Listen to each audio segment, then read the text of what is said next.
अस्सलाम वालेकुम friends and welcome to my YouTube channel. बड़े दिनों के बाद आपसे अपने यूट्यूब चैनल पर मुलाकात हो रही है। इसकी वजह यह है कि आपको पता जैसे कि लॉकडाउन हुआ पिछले 1.5-2 माह से हर चीज़ मुंजमद हुई पड़ी है। क्रिकेटिंग फ्रंट पे भी कोई एक्टिविटीज़ नहीं है, दीगर स्पोर्ट्स की एक्टिविटीज़ भी मुअत्तल हैं और वैसे भी लाइफ भी जामद हुई पड़ी है। लोगों को अपने घरों पे क्वारंटाइन होना पड़ रहा है। उम्मीद है आप लोग भी खैरियत से होंगे अपने घरों पे और कोरोना वायरस से बचाव के लिए एहतियाती तदाबीर भी इख्तियार कर रहे होंगे।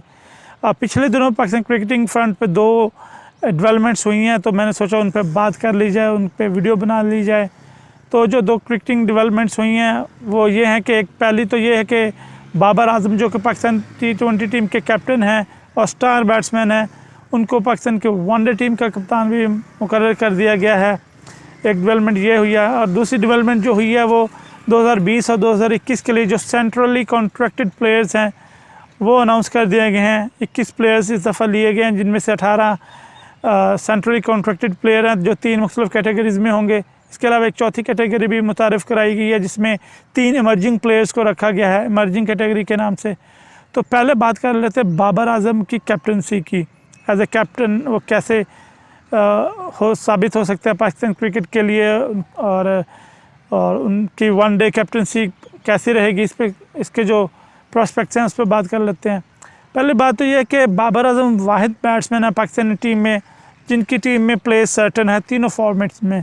वो पिछले 1-1.5 साल से तीनों फॉर्मेट्स में बहुत आउटस्टैंडिंग परफॉर्म कर रहे हैं। ऑलरेडी T20 टीम के वो कैप्टन भी हैं। अंडर 19 वर्ल्ड कप में वो पाकिस्तान टीम की क़यादत कर चुके हैं। इसके अलावा पंजाब की क़यादत भी कर चुके हैं पर्टिकुलर कप में। तो उनको एक्सपीरियंस तो ज़रूर है कैप्टनसी का, लेकिन ये एक बड़ा लेवल है इंटरनेशनल क्रिकेट में। वनडे टीम की कप्तानी करना पाकिस्तान के लिए, इवन किसी भी टीम की कप्तानी करना, कांटों का सेज ज़्यादा है और फूलों का सेज कम है और कांटों की सेज ज़्यादा है। तो देखना ये होगा कि बाबर आजम अपनी कप्तानी को लेकर किस तरह चलते हैं। आया उनकी बैटिंग इससे मुतासर तो नहीं होगी, क्योंकि पाकिस्तान की बैटिंग का बहुत ज़्यादा दारोमदार बाबर आजम की बैटिंग फॉर्म पे है। अगर वो अपनी कैप्टनसी को लेके साथ अपनी बैटिंग फॉर्म को कैरी कर सकें फिर तो पाकिस्तान क्रिकेट के लिए बहुत अच्छा है। लेकिन अगर उनकी फॉर्म स्लम्प करेगी तो पाकिस्तान क्रिकेट को काफ़ी मेजर सेटबैक हो सकता है।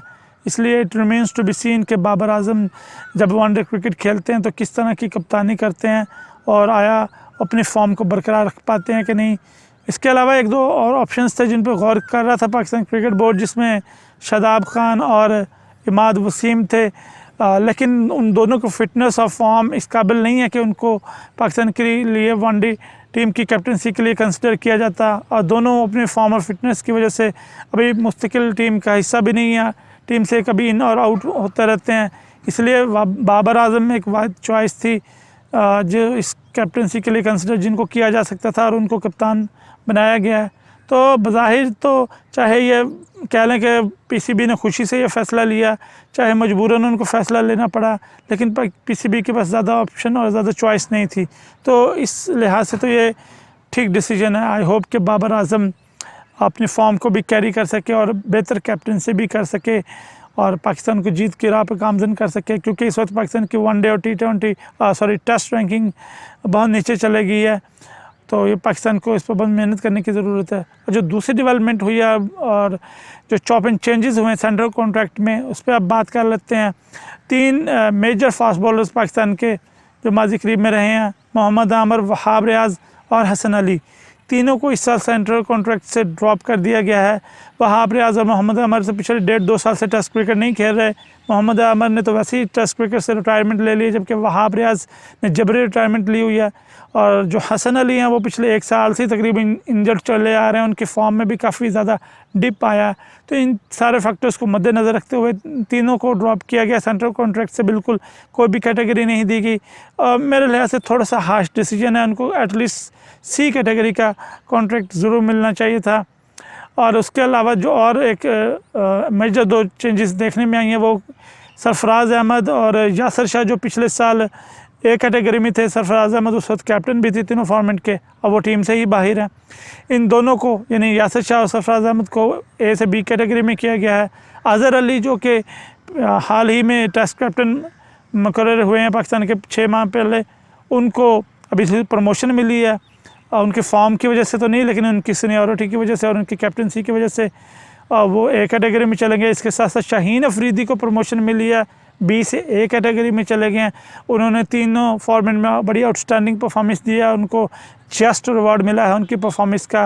इसके अलावा शान मसूद, मोहम्मद रिजवान, इनको भी प्रमोशन मिली है। आबिद अली भी, ये तीनों पहले सी कैटेगरी में थे, इनको बी कैटेगरी मिली है अच्छी परफॉर्मेंसेस की वजह से। इसके अलावा इमामुल हक की डिमोशन हुई है, वो सी कैटेगरी में चले गए हैं। फ़खर ज़मान पहले से पिछले साल भी सी कैटेगरी में थे, अभी वो सी कैटेगरी में ही मौजूद हैं। इसके साथ साथ शदाब खान बी कैटेगरी में, मोहम्मद अब्बास भी बी कैटेगरी में है, साथ साथ शफीक भी बी कैटेगरी में है। तो कुछ चॉपिंग चेंजेस हुई हैं। इसके अलावा एक और इमर्जिंग कैटेगरी मुतारफ़ करवाई गई है, जिसमें हारिस रऊफ़, मोहम्मद हसनैन को शामिल किया गया है और साथ साथ हैदर अली जो कि उभरते हुए ओपनिंग बैट्समैन है, वो भी इमर्जिंग कैटेगरी में शामिल किए गए हैं। इसके अलावा मोहम्मद नसीम शाह जो कि ज़बरदस्त राइजिंग स्टार हैं, ऑलरेडी पाकिस्तान के लिए 2 वर्ल्ड रिकॉर्ड्स बना चुके हैं, youngest fast bowler to take 5 wicket haul and youngest fast bowler to take test hat trick. तो उनको भी पहली दफ़ा सेंट्रल कॉन्ट्रैक्ट मिला है और उनको भी उनकी शानदार परफॉर्मेंसेस का रिवॉर्ड मिला है, वो सी कैटेगरी के कॉन्ट्रैक्ट हासिल करने में कामयाब हुए हैं। लेकिन एक जो बात ज़्यादती मैं समझता तो बड़ी हुई है पीसीबी ने की है, वो फवाद आलम के साथ। फवाद आलम तो पहले 10 साल से पाकिस्तान टेस्ट टीम से वैसे ही दूर रखा गया। 10 साल के बाद जब उनको लाया ही गया टीम में, तो उनको 2-3 सीरीज़ों में सिर्फ पानी पिलाने के हद तक महदूद रखा गया। अब जब सेंट्रल कॉन्ट्रैक्ट की बारी आई तो इतनी शानदार आउटस्टैंडिंग डोमेस्टिक परफॉर्मेंसेस के बावजूद भी उनको सी कैटेगरी का सेंट्रल कॉन्ट्रैक्ट देने का काबिल भी नहीं समझा गया, जो कि काफ़ी ज़्यादती है इस टैलेंटेड प्लेयर के साथ। इसके अलावा बाकी जैसे मैंने बात की, वहाब रियाज़ और आमर को थोड़ा हार्ड डन किया गया है। हसन अली का भी अब रिहैब का प्रोग्राम शुरू होगा, वो हो सकता है वो 1.5-2 साल टीम से बाहर रहें, क्योंकि खदशा ज़ाहिर किया जा रहा है कि उनकी बैक प्रॉब्लम जो है वो सर्जरी के बगैर ठीक नहीं होगी। तो शायद इन चीज़ों को मद्देनज़र रखते हुए फॉर्म और फिटनेस को पीसीबी ने ये जो सेंट्रल कॉन्ट्रैक्ट दिए हैं, इसमें इन तीनों खिलाड़ियों को ड्रॉप किया गया है। बहरहाल ये दो फॉर्मेट्स तो खेल रहे हैं, वहाब रियाज़ और आमर वनडे T20 में, तो इनको आई थिंक सी कैटेगरी का कॉन्ट्रैक्ट ज़रूर मिलना चाहिए था। एनी हाउ पीसीबी ने भी अपने बिहार पे कुछ न कुछ सोच के ही फैसला किया होगा। तो बहरहाल बाबर आजम को उनकी कप्तानी पे भी मुबारकबाद, और जो सेंट्रल कॉन्ट्रैक्ट प्लेयर्स मिले उनको भी गुड लक।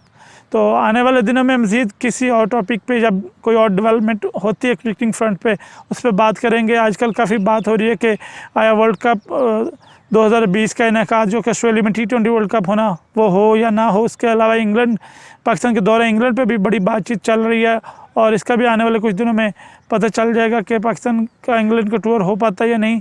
इस वीडियो तक के लिए आप अपना रखें बहुत सारा ख्याल, और मुझे दीजिए इजाज़त। अल्लाह हाफिज़।